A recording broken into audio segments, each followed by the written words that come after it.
Now, a candidate contests UNZASU election results citing unfairness, external interference, and outlines priorities if a petition succeeds. Joining us this morning is Chabu. Chabu, of course, he did take part in the UNZASU elections. Good morning to you, Chabu. Good morning. Thank you. How are you?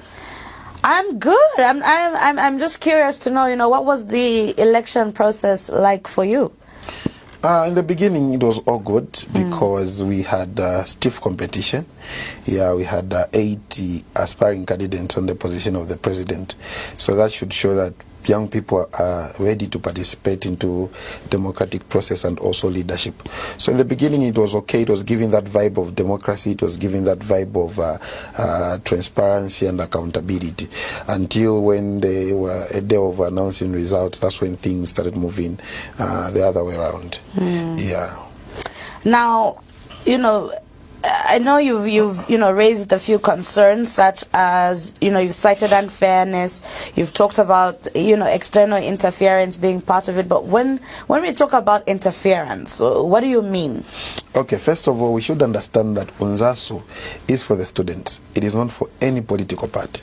So when we talk about external interference, I'm very disappointed how political parties have come in and started posting people's pictures, started posting people's concerns without even trying to engage them. We understand that they want political mileage, but what belongs to UNZASU, we pay allegiance to the students, not to political parties. So I'm hearing even some headlines to say, no, State House is involved. How can State House be involved in something that has to do with students? To make matters worse, you find that people even end up to start accusing the president. But that is not true. The truth of the matter is that everything that was done there was done by the Electoral Commission. No State House, no management. It was done by Electoral Commission. And the Electoral Commission chairperson, who is Samson Ngoni, is the one who announced fake results. He got my results and gave another person. That is the unfairness that we are saying. And when announcing the results... But how sure are you that he gave the results to another person? How do you know? Okay, so in each polling station, we have 3 polling stations at UNZA. We have Sports 1 and 2 and October polling station.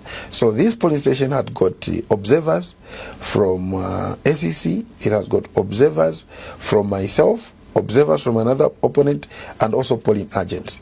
So these people, when they were counting, we even have videos when they were counting. We even have records. They were counting in this ballot box 1, you have these votes. In this ballot box 2, you have these votes. And they even summed up. They totaled up and they said, no, the total in center is Sports. So they had to move from October polling station to Sports. And the numbers, figures which were there, everyone, the figures which they had, showed that we won the elections. And the duty of the Electoral Commission chairperson, Samson Ngoni, was just to come in and say, okay, these are the results I have, and the winner is this person. But Samson Ngoni took 3 hours to announce the winner. And he became the presiding officer, he became a polling agent, he became a police officer, he became an electoral chairperson. And must be a very talented, multi-talented individual. But it is breaching the constitution. We need to have a presiding officer. We need to have people confirming the figures that you are going to announce that these are the true figures. But there was nothing like that. What did he do? He had to say, okay, these are the figures that we have, and the powers invested in me, I declare this person as the winner because he has got 1,935 votes. Looking at the papers we have, those votes are mine. We have told them, they announced the winner on a Saturday. As we speak now, on their Facebook page, there are no results. We asked them on Saturday, publish results so that we make a follow-up. They are saying we are going to publish results on Monday. Yesterday was Monday. Up to now, there are no results. So how do you announce the winner before giving figures to the people? These are the questions that we are asking. And now it is now alarming to an extent that political parties have started taking advantage of it. Does the Constitution also speak into the interference of political parties? It does. This is what I'm saying. UNZASU is for students. And when you are found being aligned with any political party, you can even be disqualified. Because that union is like a pressure group whereby students, maybe results go missing, that body comes in. We have issues with sanitation, we have issues with hostels, we have issues with security. That is what UNZASU is all about. But because of what the Electoral Commission announced, political parties took advantage of it. And before even the results were announced publicly, everyone knew that we won. What did they do? They had to start spreading news to say, no, this person has won, this person has won. And that also had to cost some of us. Like myself, it has to cost me to say, how come these political parties are engaging and trying to post this person? And now I'm answering now 2 questions. Maybe I received money from these politicians, but I wish to put it on record to say every political party who is posting about UNZASU should desist from that action. Do you think your opponent, is aligned to a political party? Do you believe he is? I can't answer on his behalf, but I'll be very honest with you that if he is aligned to any political party, then the truth will come out, because we are going to court. We are going to issue an injunction. We are going to put up a petition. And the petition, we are not putting for management. We are not putting for government. Like I said, this was between me and him. It was between the students.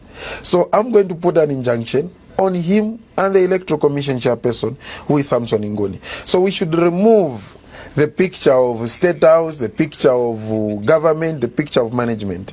We need to deal with the students, who is the Electoral Commission chairperson Samson Ngoni, myself, and the person they purported and announced illegally to say is a winner. Yet he's not. Even him himself, he knows. He even said, no, I'm surprised why I won. As we speak now, how come a president has won and is not in school? He's running away, he's feeling guilty. So we don't know who is pushing him to accept the victory that doesn't belong to him. The school is quiet. Students know the truth. So we'll follow up. We'll try to put up a petition and an injunction, and we'll see where the issue will go. Has the process already started? Have you already made headway in where, hearing of this case is concerned? Okay, so we had sent a demand letter to the Electoral Commission chair. And when they announced the result, they were on the run, because we tried to follow up to their offices. They were on the run. We sent a demand letter saying, okay, you have announced this person as a winner. 1, give us the figures. 2, let's recount. They didn't respond to us. We went to the dean. We sent a demand letter to the dean. Luckily, the dean responded. Within 3 hours, he responded and said, okay, we acknowledge your letter. We are going to send it to UNZASU disciplinary body. But that disciplinary body needs to come from mother bodies of associations. But those mother bodies of association hasn't yet come in. So the letter from the dean has got loopholes. So we are going to send another letter stating that the person was illegally announced as a winner. We don't want any inauguration ceremony to take place, and Mr. Dixon Matambo should desist from calling himself a president, because he's not the president. If you ask him, you won with how many votes? Even him, he doesn't know. How can you say I'm a president if you don't know the figures you won with? Simple questions they are failing to answer. Give us figures. So we have started the process, and today we are likely to put up another letter. Tomorrow maybe, or the other day, we'll put up an injunction, and also a petition will come out maybe today. I understand what you're saying, but there's another aspect to all of this is, when we look back, for the last 1 month, we did get to see who governor is. We got to see the campaign song also trending, everywhere. But don't you think that popularity, if he was that popular with people outside UNZA, couldn't he be the rightful leader, the rightful elected president for UNZASU? So I'll be very honest with you. Leadership is not about how popular you are. Well, sometimes it can be a popularity contest. It's about how much you interact with people who are real voters. People on TikTok, 90% of people are not real voters. On Facebook, they are not real voters. I'll give you an example. 2021, we had songs such as Reverse whatsoever. PF had one of the hit songs in campaigns compared to UPND. What happened? They lost elections. UPND won. So we went with social media. Me, I went on the ground, understanding the challenges that students face. And we just popped up 2 weeks before elections, came up with a hit slogan. Yes, of course, he was one of the people with a hit slogan. But that doesn't guarantee him to say he's going to win election, because me, I was on the ground. My manifesto was based on the challenges that students face. He was on TikTok. So students, especially UNZA students, are intellectuals. They will dance to your song, but when it is voting, they'll go and vote for somebody who is going to deliver. And the votes speaks for themselves. So the students voted for me. And there were a lot of illegalities in these elections. You find that people were voting more than 2 times. His team were voting more than 5 times. They had to pay people, purported to say it's me who is putting up those illegalities. The Electoral Commission, the system they were using to detect the person who has voted, wasn't responding. It can't know if you have voted or you haven't. So all those were illegalities. And I'm seeing an election rerun because I've stated to say we need a recount. Yesterday, ballot papers were moved without the consent from the main stakeholders who are aspiring candidates like me. How do you move ballots without police officers, without agents, without supervisors? As we speak, I don't know where ballots are. So everything is making things to be what? To be worse. And I'm sure if you check history from 2021 to date, every time we are having UNZASU elections, it is problems. Last year, we had a riot. People were expelled and suspended. And I don't take pleasure to see my fellow student being expelled or suspended. I'm a leader who must pay allegiance to the students and protect the interest of the students. Even when they announce that the person that is a winner, student wanted to riot. So are you threatening riots if things don't go your way? I'm telling you this now. I'm putting it on record. I'm not a leader who believe in riot or protest. I'm a leader who believe in dialogue. And I've stated it and I've shown it. One, I've written letters to the dean. I'll write another one to the dean. Go to court if possible and petition. I'm not going to allow anyone to take advantage of the situation to say we block our properties. So at the end of it all, at the end of the court proceedings, and if it is declared that governor is the rightful president, will you accept that? The court proceedings is very fair. Will you accept it? It does. It will not. It will not say governor is a winner. But you don't know that. Because the evidence we have shows that governor is not a winner, and we have stated it clearly to say he should desist from calling himself a president. How can you call yourself a president? You don't know the figures you won with. So how is he a winner? I know the courts of law are fair, and if we take the evidence, we have a lot of evidence, including the people who are inside there who are polling assistants. Imagine even his supervisors are saying he lost. We have the evidence. People, his friends, his colleagues, his observers, his polling assistants, they are saying, no, governor lost the elections. Right. I want us to get to conclude on this matter, and we can conclude this way. So should the petition go your way and you are declared the president of UNZASU, what are the pressing charges that are at UNZA that you feel need to be desperately addressed? First of all, we need to go back to the Constitution. The Constitution is a lacuna itself. Elections are held in a way that students don't have, they don't see transparency and accountability. So for me, my first thing to deal with, I've seen these issues trending each and every year. I want elections to be held on cameras.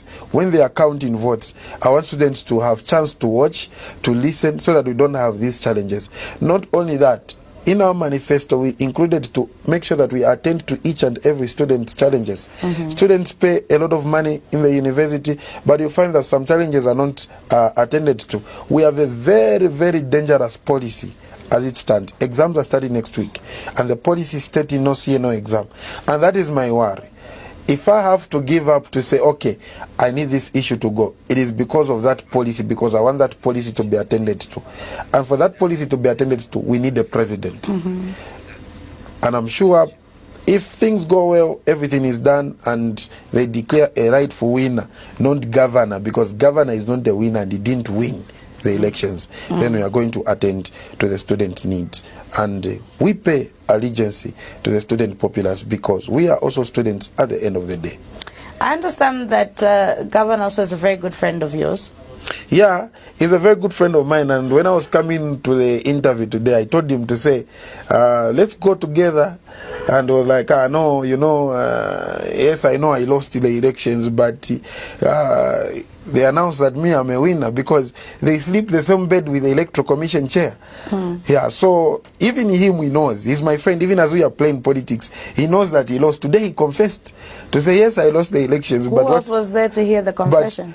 We are just the two of us because, you know, when I'm talking to him, we all switch off our phones because he knows that anything that he says, it can be used against him. So he was confessing in the morning to say... I thought you said he ran away. I thought you said you didn't know where he was. I was coming. I found him at Mandahi. Yeah. I told him, why are you running away from school? He was like, I know I lost the elections, but they announced me as a winner. I don't even know how I won the elections. So imagine, even the person knows that he lost. He's surprised. You can't even see that this is a president who won because his guilt consciousness is hunting him. Even when they say they inaugurate him into office. He's your good friend, so why do you think he just won't come out and just say, you know, I truly didn't win these elections? For every action force, there is a reaction force. I know there's something that is happening that can't make him come out to say I lost the elections. He's a good friend of mine, and I know. He's a very good friend of mine, and he's a very good man. But there's something that is happening that can't make him come out and say. Do you think this will leave a bitter taste in your relationship? I don't believe so, because this is leadership at the end of the day, and we are still young. And he's a good friend of mine. If I have a challenge, I go to him. If he has a challenge, he comes to me. It is an issue of trying to understand where the problem is. And I can assure you that there will be nothing like bitterness, protest, or riot. We'll deal with this amicably and make sure that the students are protected, management is protected, and we need to remove government in this picture. I'm appealing to work together. What's wrong with working together? You know, take him as your president, you come in maybe as his vice, and you work together. Okay, this is not about me. It is about 1,935 students combined with those who didn't vote for me. If it was about me alone, I could have said, my guy, you can be the president, let's work together. But what about those people who queued up for me because they saw something? My fear is giving them a leader who they didn't vote for. That is my fear, because students had to queue up for me because they believed in me. Leadership qualities differs. It might be a good leader, might be a bad leader, but the majority, when they voted for me, it means they had entrusted in me. Right. Yes. Well, can only wish you the very best then of luck as to how this is all going to unfold. Thank you very much. Thank you so much, Chabu, for being with us this morning. We're going to take a short break. On the other side, we continue with the Diamond Breakfast. We are going to be speaking as well into Zambia's mining revenues falling amid the mining revenue decline. So we speak into that and much more after the short break.